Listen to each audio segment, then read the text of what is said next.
Hello, my name is Dr. James McGregor. I'm a professor of obstetrics and gynecology at the Keck School of Medicine at USC in Los Angeles.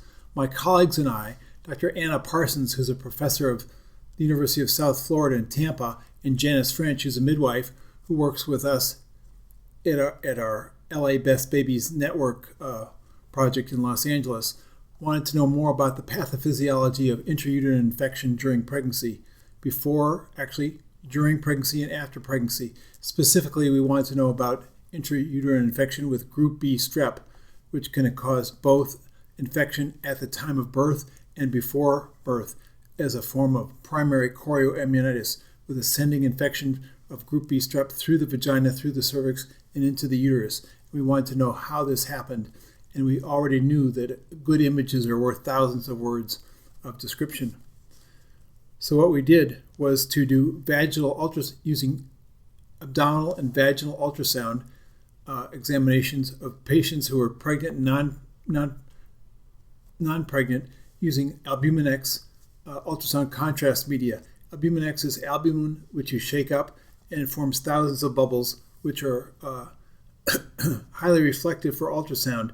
This is routinely used in cardiology for studying shunts, as in the heart and other places, where you can actually see where the blood is shunted. So this is readily visible in abdominal and vaginal ultrasound examinations. The first patient we're going to show you is a 24-year-old patient who is being examined by Dr. Parsons in terms of her fertility evaluation. And she's at day 14 of her cycle, which is associated with increased uterine activity, and the 50 cc's of albumin X were actually placed in the vagina, and within hours you could actually see, and you'll see the images now, of where the ultrasound contrast media readily ascended through the cervix, and then there's a to and fro motion corresponding to the antegrade and retrograde contractions of the uterus.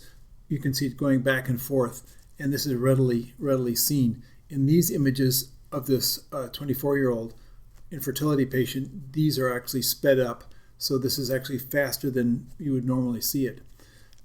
In the second patient, who's a 28-year-old colleague of ours at the University of Colorado, she's 38 weeks pregnant and has an intact mucus plug, and she's having some uterine activity, but not labor.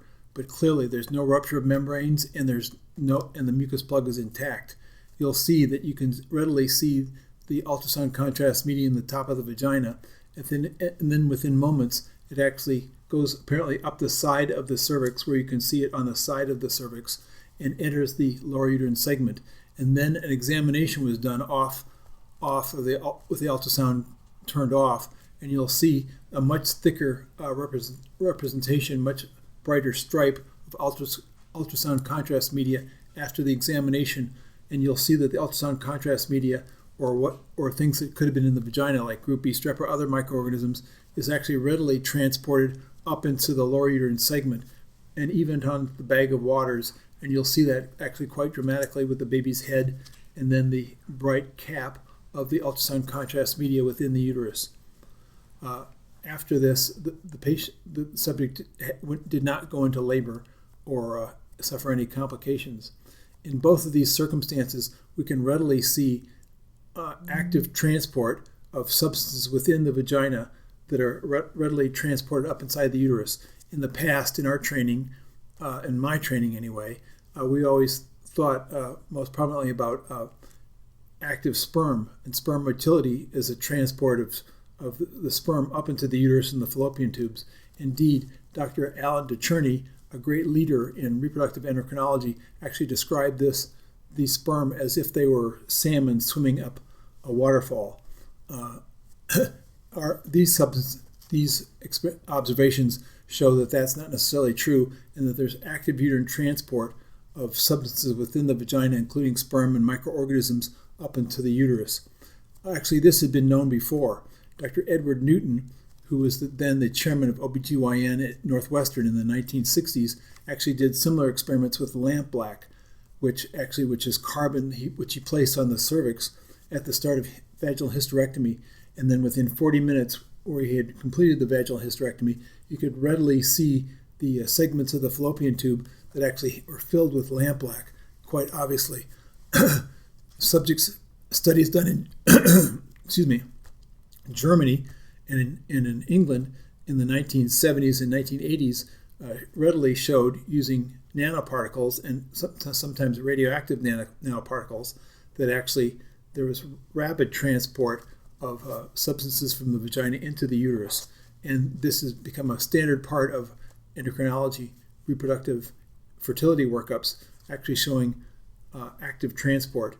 And in the case done by Dr. Parsons, the patient is being worked up with a ultrasound contrast media histosalpingogram, which is now standard in many centers. So in fact, this uterine activity is well characterized by many in OBGYN, but not so much in routine practice or like people like myself who are mainly interested in infectious disease.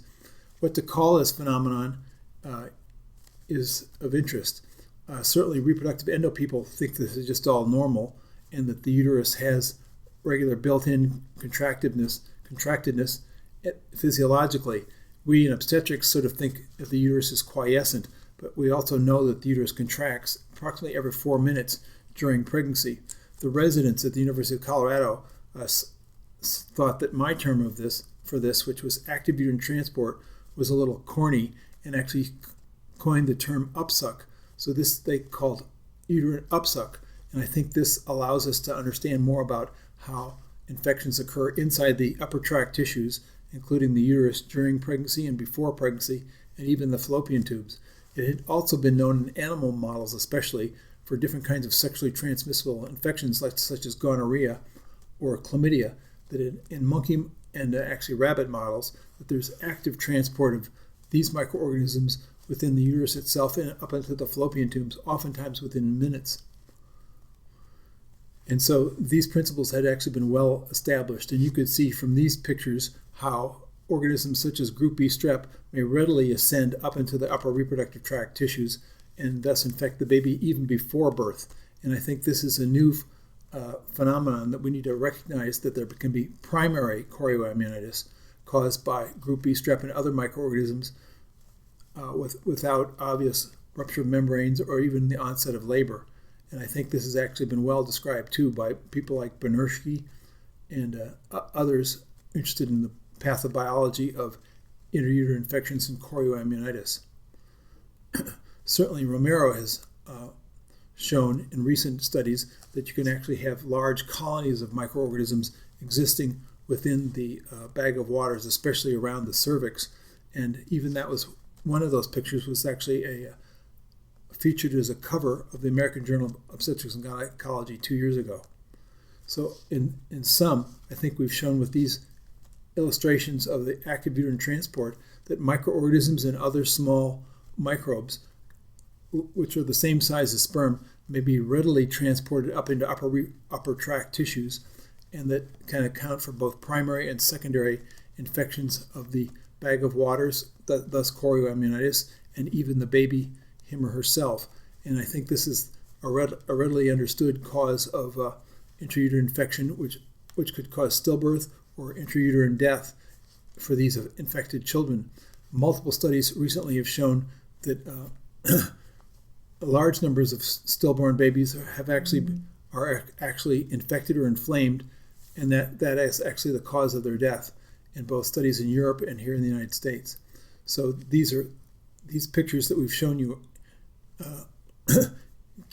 inform how these infections may have occurred and give us insight in terms of how they may be prevented. I think in terms of group B strep, the key things are to follow the CDC's recommendations of doing routine screening invariably at 35 weeks, and also do the screening and treatment of urinary tract infection and asymptomatic bacteriuria of over 10 to the 5th group B strep at the first initial obstetrical visit. And these are now recommended by the CDC and are shown to be approximately 90% effective in terms of reducing risks of group B strep infection of the newborn.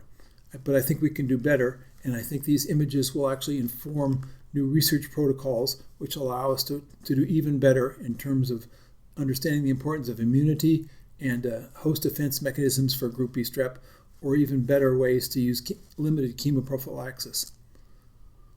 Now, my colleagues will actually describe to you several other cases which were involved with stripping of membranes, which I think we could actually suggest to you massively transports microorganisms into the lower uterine segment and may increase the inoculum of microorganisms that the fetal trophoblast and the maternal decidua have to deal with. So I think we could recommend not doing stripping of membranes, certainly in the presence of group B strep or other known pathogens such as E. coli or other microorganisms.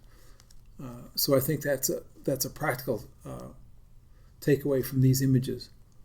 And now my colleagues are going to present and show you several other cases of group B strep which appear to be associated with failed prophylaxis or with more aggressive infection, possibly induced by uterine contractions or perhaps even manipulation or stripping of membranes. Each of these babies suffered ascending GBS infection, possibly due to cervical exams as seen in the previous ultrasound illustrations. Thank you very much for your attention.